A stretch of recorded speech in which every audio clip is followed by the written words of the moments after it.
2, 1. Let's see.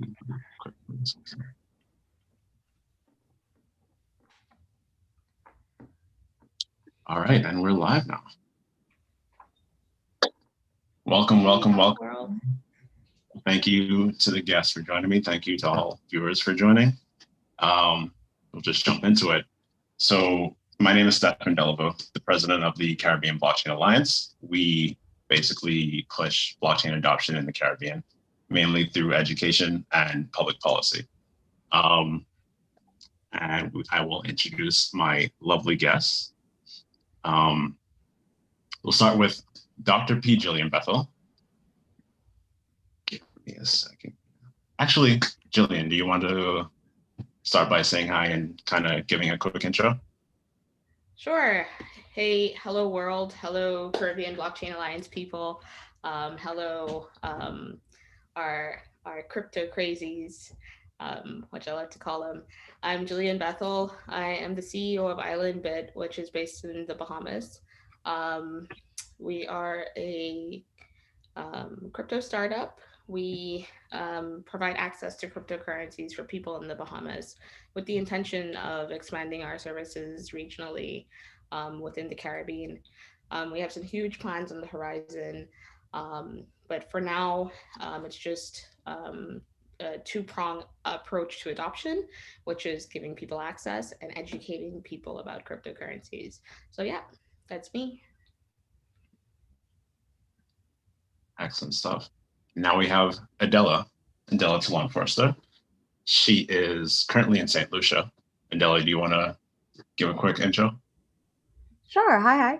My name is Adella Toulon-Foerster, and I am, legal professional in crypto space and also an entrepreneur. I have been involved in digital currencies since 2001. I'm absolutely obsessed with financial inclusion, and that's been the focus of my work now for over 20 years, or just about 20 years, I suppose. And I got into Bitcoin space in about 2010, and I have been there ever since in the legal field and as an entrepreneur till now. Awesome. So Adella is actually a pre-Bitcoin OG. She worked with gold-backed currencies and gold exchanges in, like she said, in 2001. So today we're pretty much going to talk about Bitcoin adoption and access. So typically our speaker series, our AMA series, we focus on blockchain use cases, the practicality of them, how they can be used to basically for public and private sectors. But we wanted to go back to basics for this and just talk about, the original use case, Bitcoin, and how do we get Bitcoin in the hands of the people.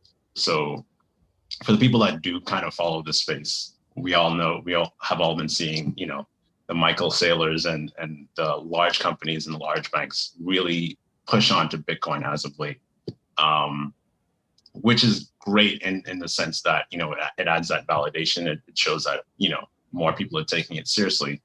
But at the same time, we can't forget, the original purpose of this whole space, which is, banking the unbanked and providing people opportunities to, just alternatives, really.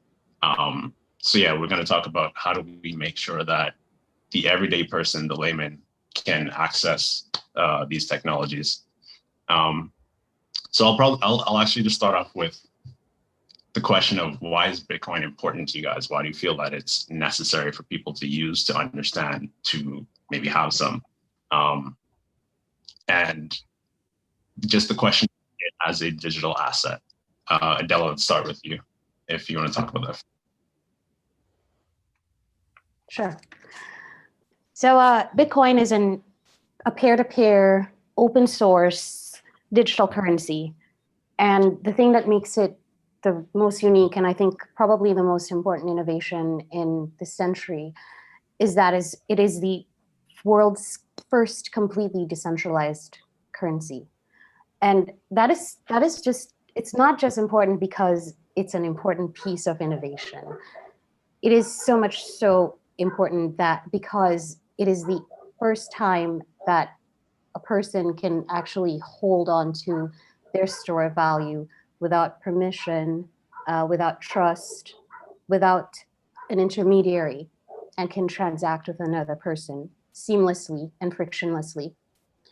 And so, do I think it is the end all of that sort of technology? Probably not, but it is the first and most important leap. Do I think it's an asset or a store of value? I mean, we could probably sit here and argue all day because this is completely undecided. And as you know, there's a lot of back and forth about this. But a store of value means that the asset or commodity or the currency is capable of retaining value over time or increasing in value. So you think typically like gold or silver. And there is definitely that expectation of growth over time.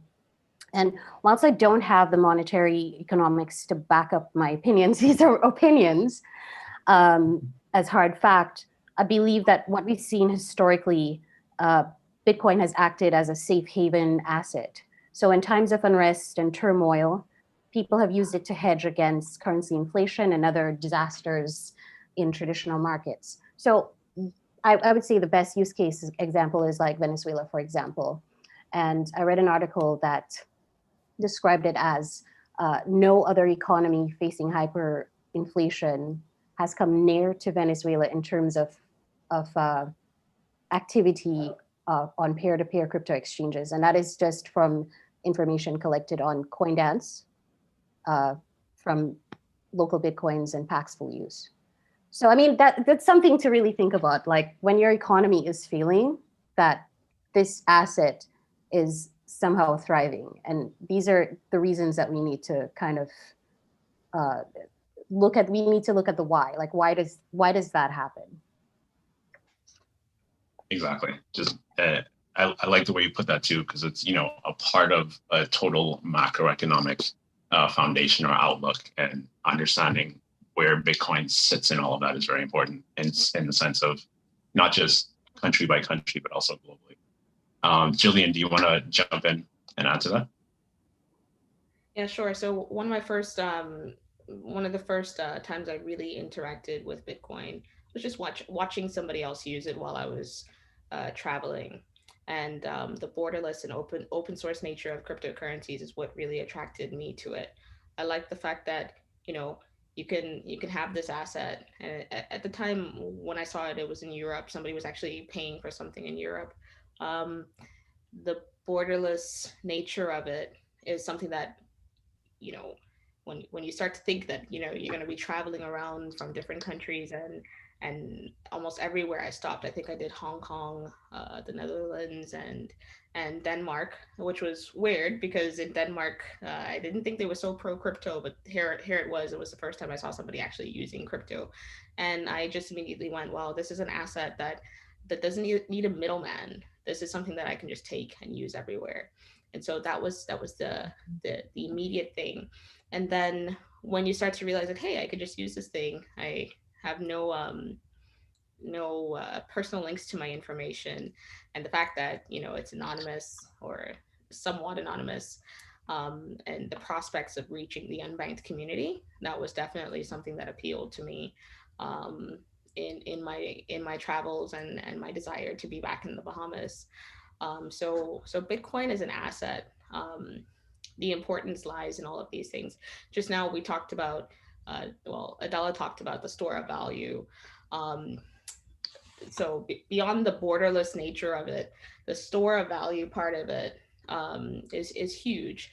When we start to look at the history of money and see how it really fits into the history of money, there's pretty much no denying its inherent value as a store of value. And I think these few things, banking the unbanked community, the borderless nature of it,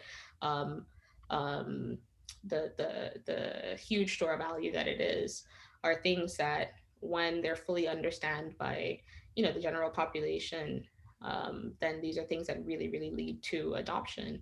I know we're going to talk about some regulatory things later, but yeah, these are the things that immediately just stood out to me about crypto. And being in IslandBit, of course, I've learned a lot more trying to do some of the things that we do.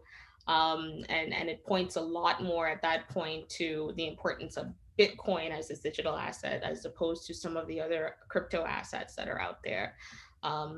And Stefan, I bring this up all the time, and it seems a little bit amateur in the crypto space. But when you start to talk about Satoshi and go like, oh, like, the fact that he made this thing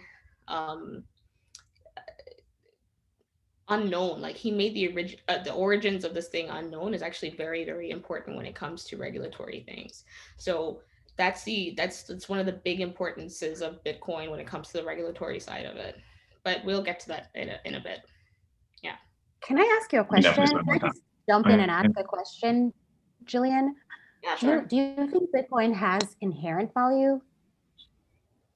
Well, I think, yeah, the tech behind it and the way when we start to look at, why gold had value. I mean, gold could have been a shiny rock that, people like, and this is shiny technology that people like.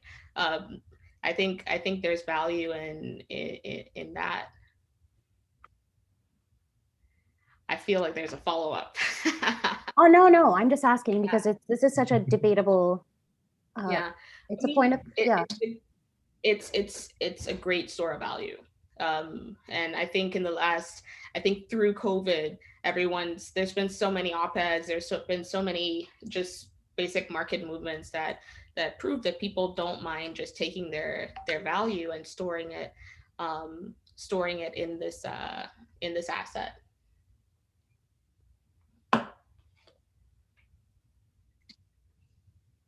Yeah, I like that. I kind of take the economist position that everything has value and nothing has value at the same time. Value is totally a social construct, right? So, well, I think when you think about stores of value, like store of value, you think long lifespan and a perpetual demand that makes that asset less risky. And whilst I don't want to say that it doesn't have inherent value because I don't know. It's something I cannot, opine on as a yes or a no. It's just not a binary thing for me. But I think what I'm trying to move toward is that without that long lifespan, we can't tell, can we? And again, so saying it's still too early to tell, basically. Yeah. I think it is. Yes, I used to be a maximalist for many years. I'm the first one to say yes, Bitcoin has inherent value, but I'm just going to say, like, these things are somewhat uncertain, and then saying with like full amount of certainty and being binary and saying that Bitcoin does have inherent value is, yeah. I don't know. And truthfully, it's a question that won't be answered this year. It'll be much later. Yeah. So sorry, I got a little bit distracted because I know my internet was going in and out, but I did hear about the question of longevity, and here's the thing. Bitcoin's longevity is pretty much dependent on technology. When computers become faster, when cell phones become obsolete, who knows, then there may be something else that makes a lot more sense. The truth is, I think there were things that made a lot more sense than gold for a while. Actually, I can't think of anything, but I'm sure something exists, right? But for a while, there may have been something that, and let's just hypothesize here, that there may have been something that would have had a better store of value than gold. I have no idea. But if that was the case, the thing is, we all know that all of these stores of value that we kind of base currencies on, as long as they're solid enough to be maintained for enough time, they persist. And so if we think on that scale, I mean, honestly, if we think about the perspective that Adella just gave, maybe Bitcoin doesn't have that much longevity. I mean, definitely it's going to be here for my lifetime, so I'm going to use it. But after a while, I mean, of course, it may not last as long as maybe gold did, but because it is dependent on technology, and technology is going to advance. So it's a good perspective to actually think about, Adella. Yeah. Yeah. I mean, gold has been regarded as the sort of ultimate safe haven asset, because it's, uh, I guess you hit it on the head. You were like, it's shiny and people like it. People like shiny things, and we've somehow attached value to this very shiny thing, where to the point where, entire currencies are like backed by this shiny thing, and its store value does not exacerbate economic crisis through negative feedback effects. And so, if whether we're going to see that with Bitcoin, I think is just going to be a matter of time. Absolutely. Do I hope Yeah. the answer And I mean, is yes? to be the world is getting crazier and crazier. So Right. yeah.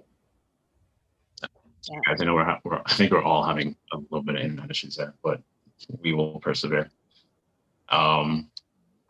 So just to kind of, to expand on that, but also go into the question of what this means if it is important. And of course, like I said earlier, the idea at the beginning was very, very focused on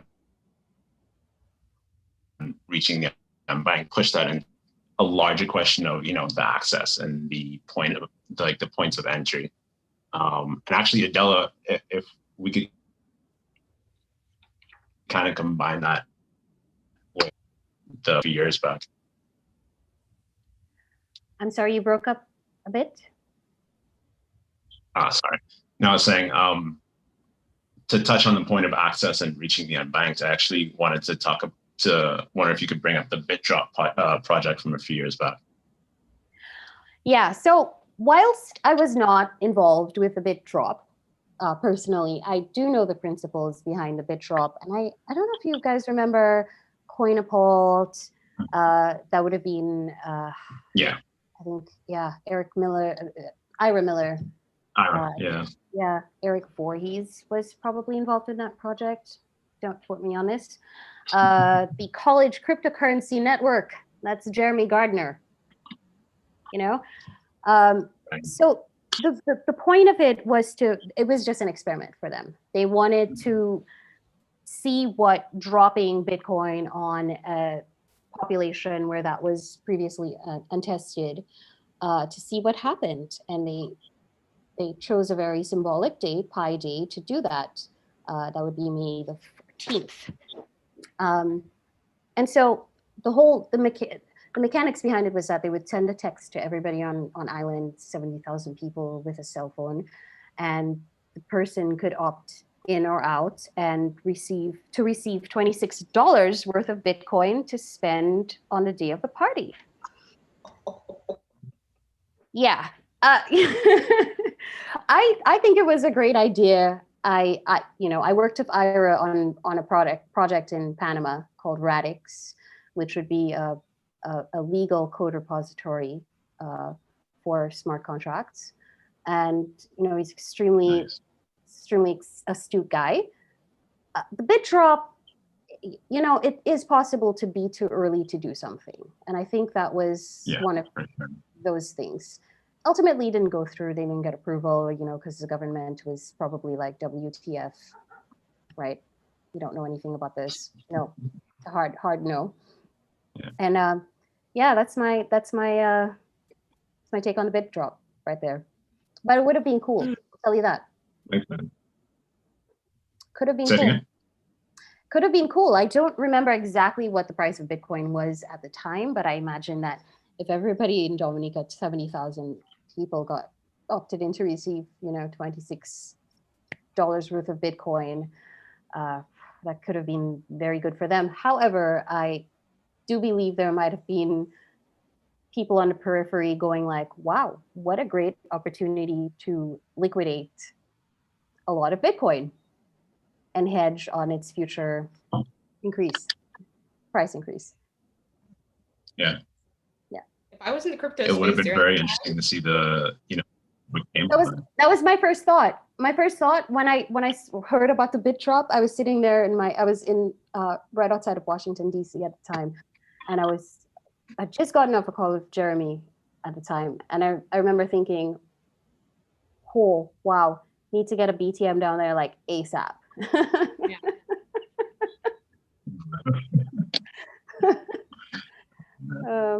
Missed opportunities, right? That actually reminds me of there was I believe it was 2016. There was a paper written by two central bankers in Barbados. One is Jeremy Stephen, who you may know.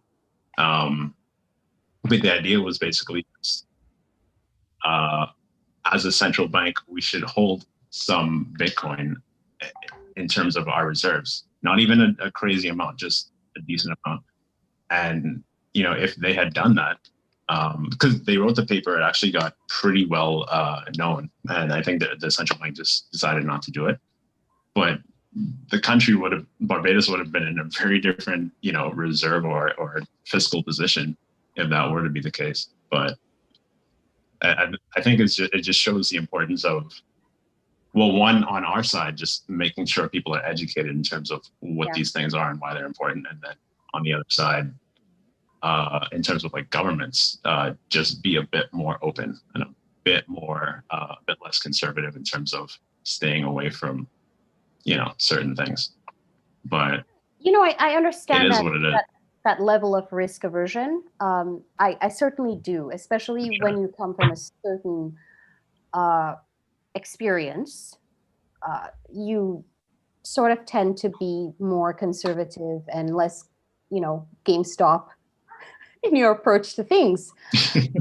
I'll give you an example. This is a story of the ages. My doctor that I've been going to in the US for almost a decade.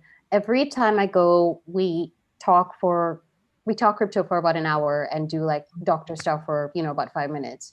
And every single time he tells me, man, you know what? If I had accepted crypto the last time you told me to, I would have been good.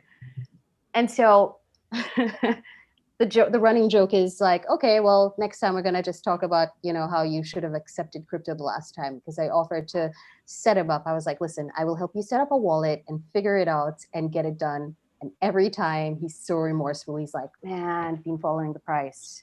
And boy, just lost out so bad.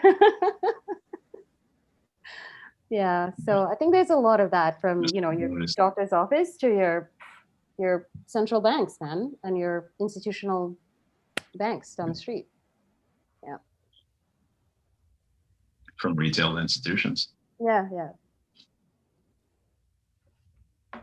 Jillian, you want to talk about, I guess just because obviously, IslandBit does Bitcoin ATMs, or BTMs as we call them. Do you want to talk more about, the idea behind that, and also, why you think those are important? Yeah, sure. I wasn't waiting for a Bitcoin airdrop. I was throwing this in people's faces and saying, yo, this is what it is. Y'all go buy this thing. Y'all come here, be curious about these very good looking machines and just mess around with it, play around with it. And if everybody had, when we launched, when Bitcoin was around $9,200, they might be really happy right now. But yeah, so Bitcoin ATM. So just now you guys talked about, the bit drop and some things may be too early. And I think for things like that, because it's so speculative, it may be too early for a government to really adopt the idea, or they have to be so responsible with things. But at this point, it's 2020, 2021. And everyone's been talking about crypto for the last, I don't know how many years in the Caribbean itself. The ideas behind crypto and crypto ATM specifically have been in front of the central bank since at least 2018, when another person tried to launch at least one ATM back then. So it's been there.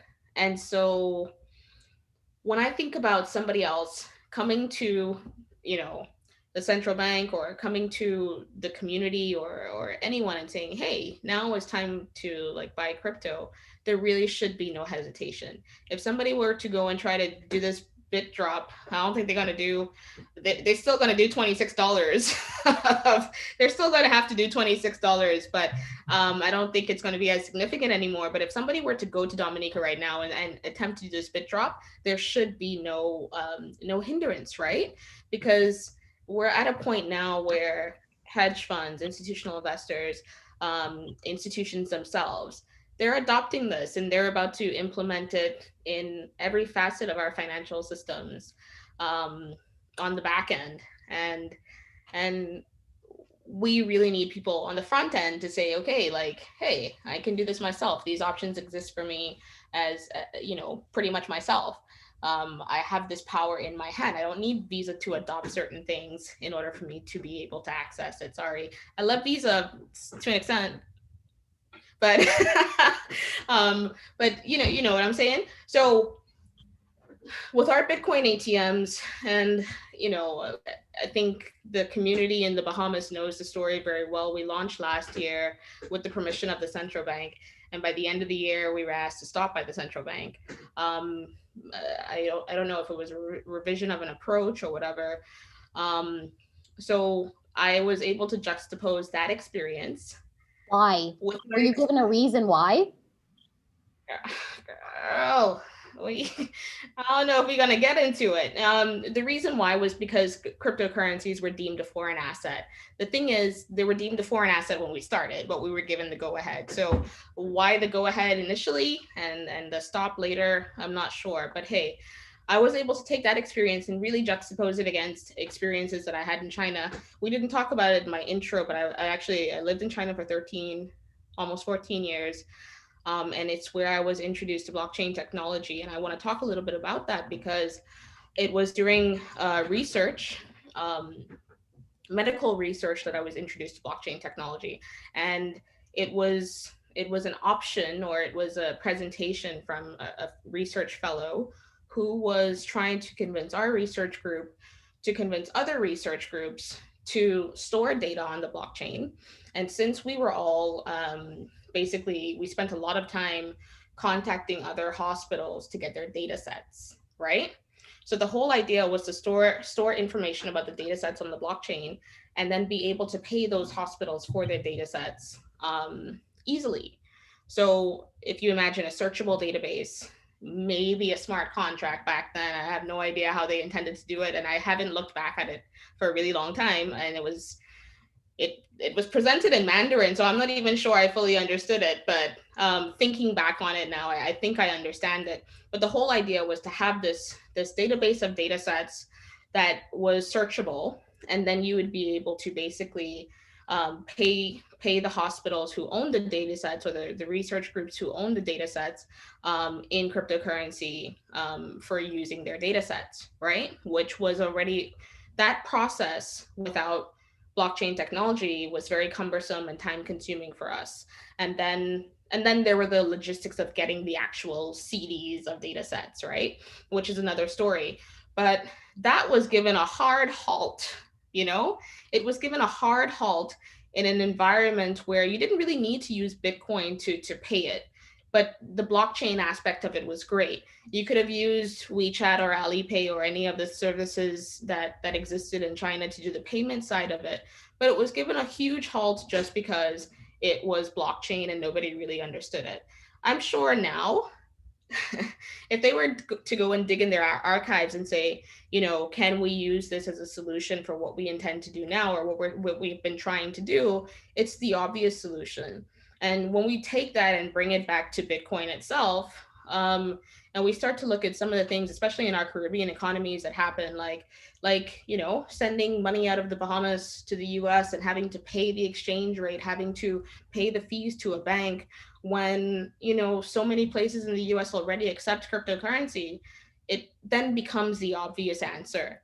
And so the Bitcoin ATMs, yes, I know we're supposed to be talking about that as a point of entry and a point of access, but more than somebody being able to attain Bitcoin, that was put in place to throw the concept in people's faces just so they can get curious. So then IslandBit can do more things that they want us to do later, of course. So yeah, that's my experiences. That's my experience with that. Like, don't block something that quickly, because it may be the solution very soon. And then the other part is, we're going to put the solution in people's faces so they can understand what the solution is. Yeah.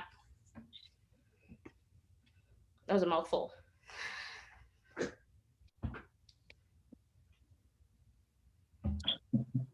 No, it was great. Those And are to really that strong same points. point of, not blocking, especially now with, I think every Caribbean country is kind of in a rough spot, since we're mostly based on tourism. Now it's more important than ever that we kind of not just embrace new technology, but at least, be open in terms of new ideas, new startups, things like that. Because any at this point, any startup could end up being, the lifeblood of any Caribbean country right now. So I think that's really important. And also, Jillian, to add, I guess, to ask you one other question. Given, in terms of operation, what do you think is the outside of regulation? What do you think is the biggest barrier, given people were buying and people were using and whatnot? What do you think is the biggest barrier to adoption currently on that same front? Sorry.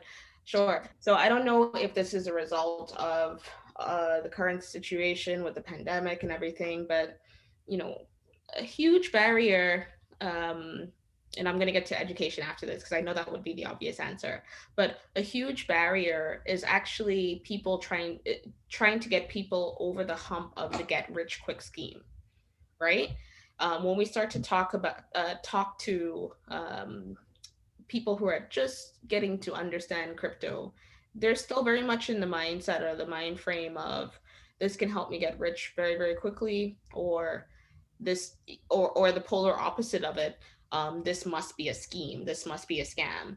Unfortunately, we are still in that space, like still very much in that space here in the Bahamas. I don't know how it is otherwise, but and this is my advice to anybody who may feel this way. Like, watch C-SPAN for a day and see if they talk about cryptocurrency. If they talk about Bitcoin and cryptocurrencies, it's probably legit.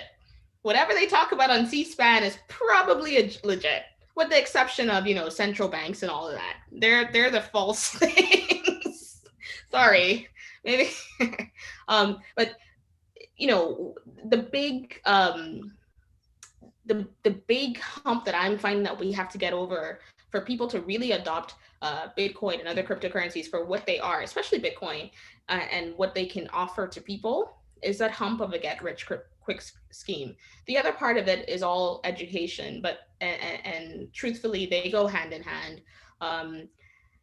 You get the education about the cryptocurrencies or Bitcoin, then you no longer see the scam or see what you think or what you perceive to be a scam. You get the education, you no longer think about it as a get rich quick scheme. You start to see it as a financial tool. You get the education and you're not immediately looking for an exchange to try to trade and maybe lose all your money on. So education is the big part, but the smaller part of education is this big hump of the get rich quick scheme and all of that stuff that's associated with it. That's a great answer. Adele, I want to ask you the same thing, actually. What do you think the biggest barrier is to just general adoption in the Caribbean? I think it's a few things. I think it's fear of change. I think it's ignorance. I think there's a lack of turnkey solutions. So there's barriers to entry. I think it's uncertainty. And I think back to my first point, which is that fear of change and also just fear generally. A lot of people perceive this whole Bitcoin thing to be a bubble. And, technically a bubble is a situation where the price of an asset exceeds its fundamental value. And again, it goes back to that whole store of value back and forth that we had earlier. And, a lot of people are just very conservative down here in terms of their investment strategies and choices. And so if they perceive that it's some sort of bubble, they keep waiting it out and so on. They're sort of waiting for more and more time to pass and more adoption to happen so they can feel more comfortable with it. Unfortunately, and this is something that we sort of always knew, is that the big banks and the big conglomerates would get in and gobble us up, Visa and PayPal and I think now there's a lot more curiosity than there was say a decade ago. There was no curiosity about it. 2014 is when things started picking up, and people started looking into it and reaching out. But only time can tell. And I'm back to Jillian's point. I think that education, we need to start showing people that it's a tool. It's a tool, and it's also an alternative to the traditional financial system. Yeah, no, absolutely. And I like to, I know it's annoying, but I like to tell people, well, it's not even, don't even think of it as a currency. Think of it as a key to a blockchain, because blockchain is really and you're not going to find better, security and auditability basically in many things. So I like the idea of always making sure those points are connected, where you're not just thinking of it as an asset or an investment. It's like, no, it's the blockchain. It's Bitcoin's blockchain or whatever other crypto's blockchain that, provides the value that it has. And that's tied to its security. That's tied to its censorship resistance, its auditability, and all those things. So yeah, I totally agree. Immutability. And, so I think, oh, sorry. okay. Oh, I was saying that whilst I'm a big firm believer in the usefulness of such, transparency on the Bitcoin blockchain, I am a huge advocate for privacy coins, as well as just my, personal fundamental political values. So they have their uses. And so Bitcoin does have its uses as well. Exactly. Crickets.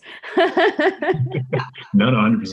Everybody's afraid to love privacy coins as well, but I do love. On a personal level, I'm there. On a professional level, I can't be.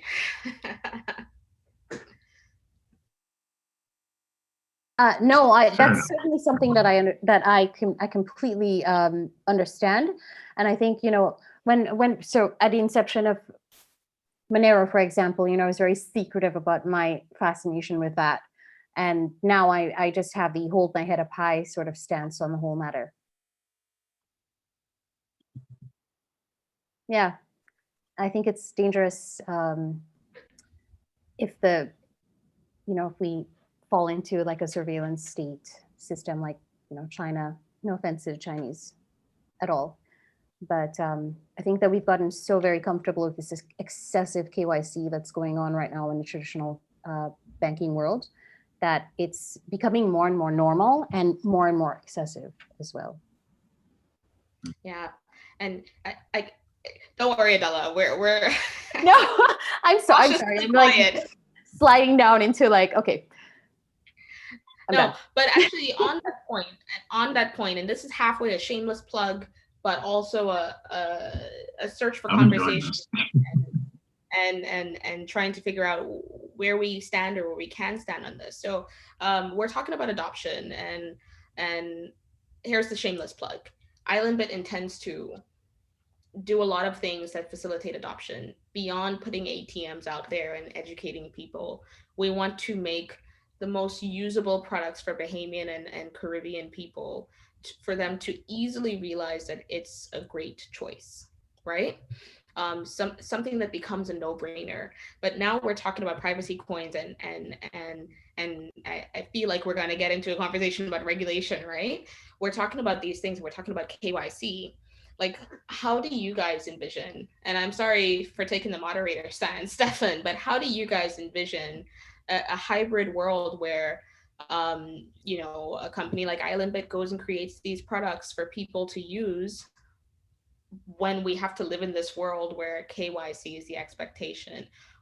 Like, where's the bridge? Like, how does that work? I mean, this is far off from privacy coins because that's almost a no-go at this point. But how do you guys see that working?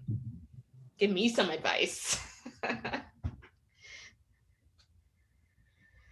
You mean in terms of like the future of KYC and AML and the interaction between that and crypto, basically? Right. AML is one thing.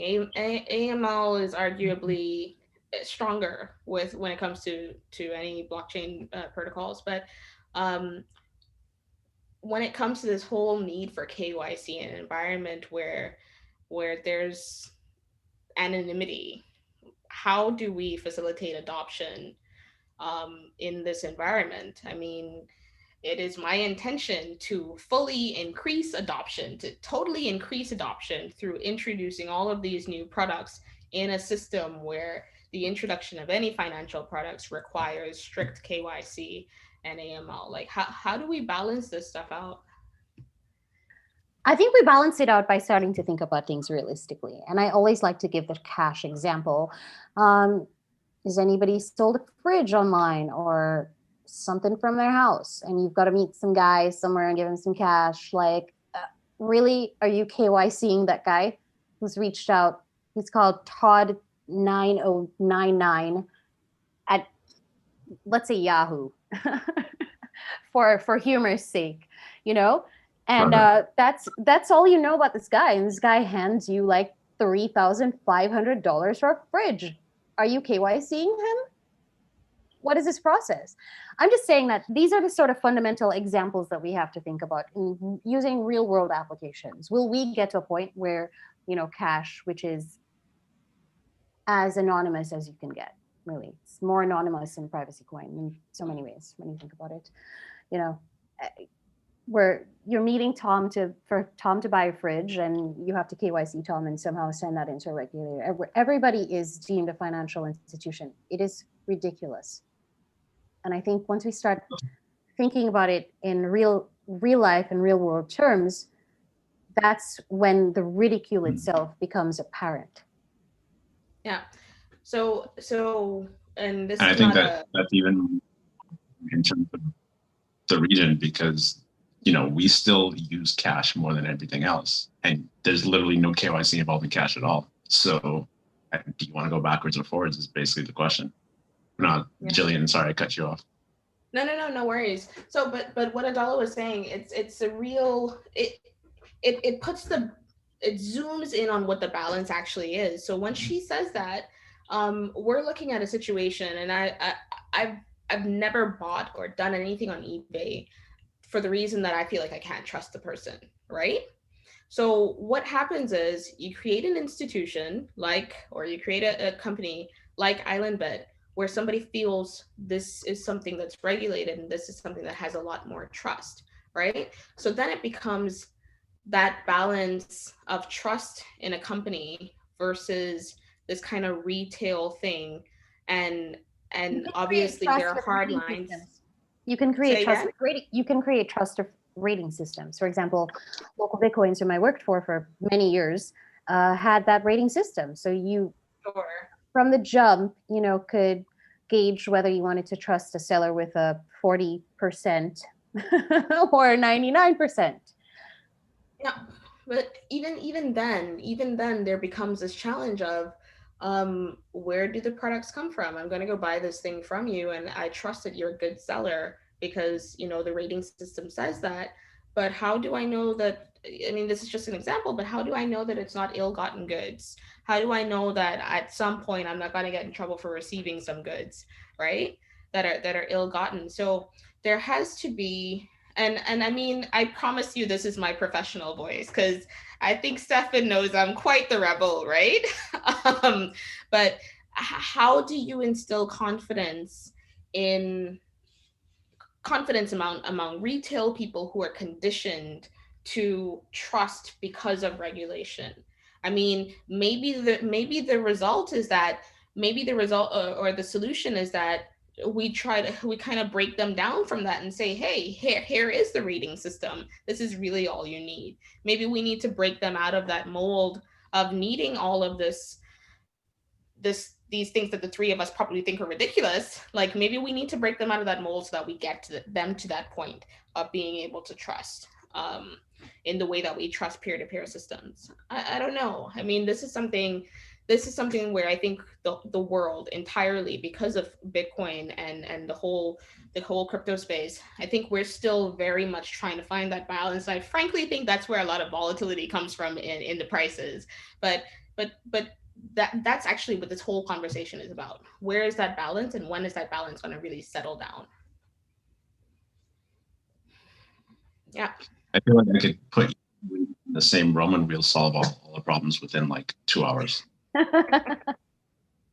But I think this is great, and I think it's okay not to have binary answers for this. I think a lot of this stuff is these are topics and ideas that we need to keep talking about, because that's the only way that we're going to get to somewhere better than where we are right now. Yeah. Yeah.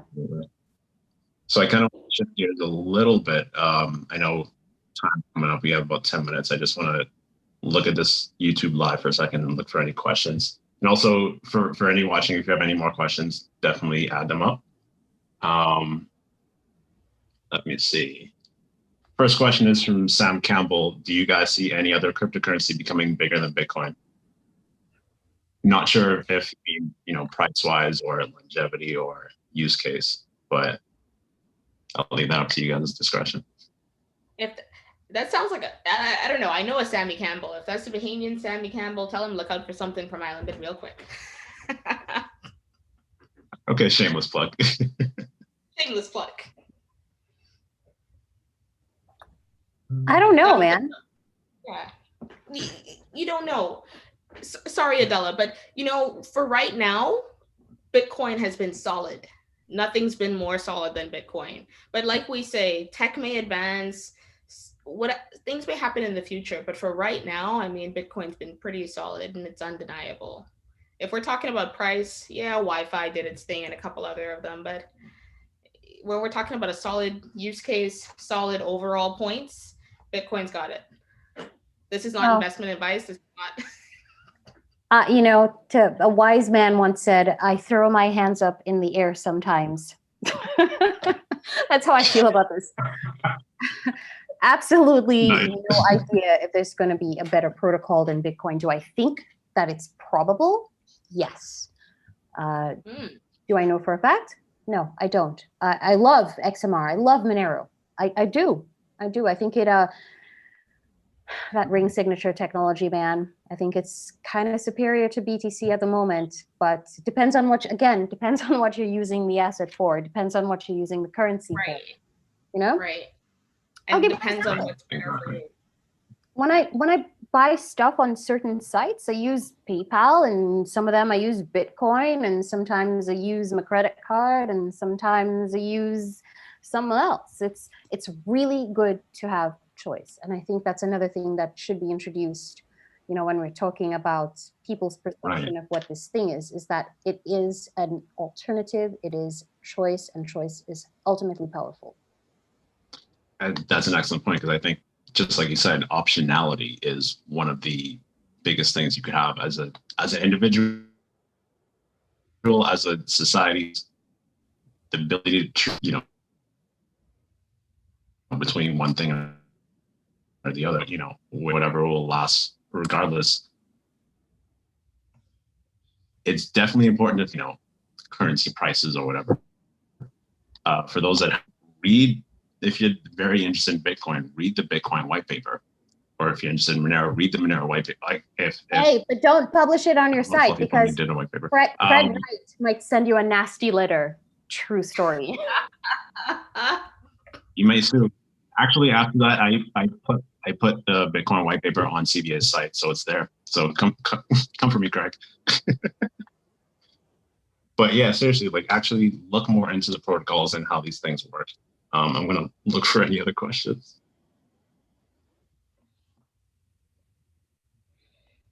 This is a access question. What Krausable, I don't know if I pronounced that right, but what can we do when banks are restricting purchase of crypto? That's the big question, right? Fight for your rights. Wait, what? Can you say that again? Can you ask that again? What can we do when banks are restricting purchase of crypto? Give them the middle finger and buy it anyways with cash from a guy down the street that you would sell your refrigerator to. Listen, I'm a really huge advocate for peer-to-peer markets. I'm really sorry that I have to be so outspoken about this, but I am. And I think that banks should not have a say in what you should and shouldn't do. I am not sure what at what point the regulators and the banks stopped having a clear distinction between them. But it's a problem when you just don't know where the regulators stop and the banks begin. And for a bank to mandate the activity of free autonomous people, to me, is just something that makes my blood boil. Yeah, and frankly, I mean, if we look at history, we can tell that, you know, banks are predicated on this antiquated currency. They have their uses. They have their uses. Don't get me wrong. I think banks have their uses in our society. They do. Use and overstepping your boundaries, those are two different things. So to that person, this is not legal advice. This is not advice. But personally, if the bank told me not to do something, then I would just very confidently ignore them. If it had nothing to do with their platform, of course. Yeah. We have to understand that, you know, cryptocurrencies kind of take away from the whole system of the bank. So it's a threat in many ways, and so we have to understand the intention there. And this is us distinguishing between banks and this is me distinguishing between commercial banks and the central bank, of course. You just have to realize where they're coming from and find your way to do it on your own. Of course, know what you're doing, know what you're getting into, know what you're buying, and then move on as you should. I mean, fight for your rights. Like, ain't no way that a commercial entity could tell you what to do in terms of your own sovereign finances. You know, I don't know if sovereign was the right word. Well said. Yeah. Pretty much. So I think we're coming up on time. I'll give another minute or two for anyone else who wants to ask a question. Someone says, when the banks restrict you, call Fabs. I don't know who Fabs is, but Dan says, agreed, Adella. This is why I think regulation will not stop the continued growth of crypto use adoption. Absolutely, it's inevitable, and it's just going to keep going higher and higher. And I think this year specifically is going to be, I mean, last year for sure, but this year specifically is going to be really huge in terms of crypto adoption in general. You know what? Let me actually give a great example. So you know, IslandBit was asked to stop its services, I think 2 days before Christmas. And since then, because of what the demand was and how many people actually are interested in crypto and how many people were talking about the fact that, you know, they're not allowed to use the ATMs anymore, so many people who have crypto have popped up and started selling crypto, you know? So it's like, we get what the regulators' points are, but it's like, you can either force us to be regulated and have everything transparent so we all know, or you can force us to stop and then have everything go underground and people still do what they want to do. So wait a second. So they've essentially manipulated the market to asymmetry where there is where there's like a... That was my reaction too. That laugh. Yeah. Right, let me stop. No, it's incredible when you sort of, you know, you strip away the authority from these institutions in your mind, and you analyze the, you know, the mandates, and you come up on, hey, this is very plausible that, look, they've completely manipulated the markets. Why? Or their actions have caused this ripple effect. Right.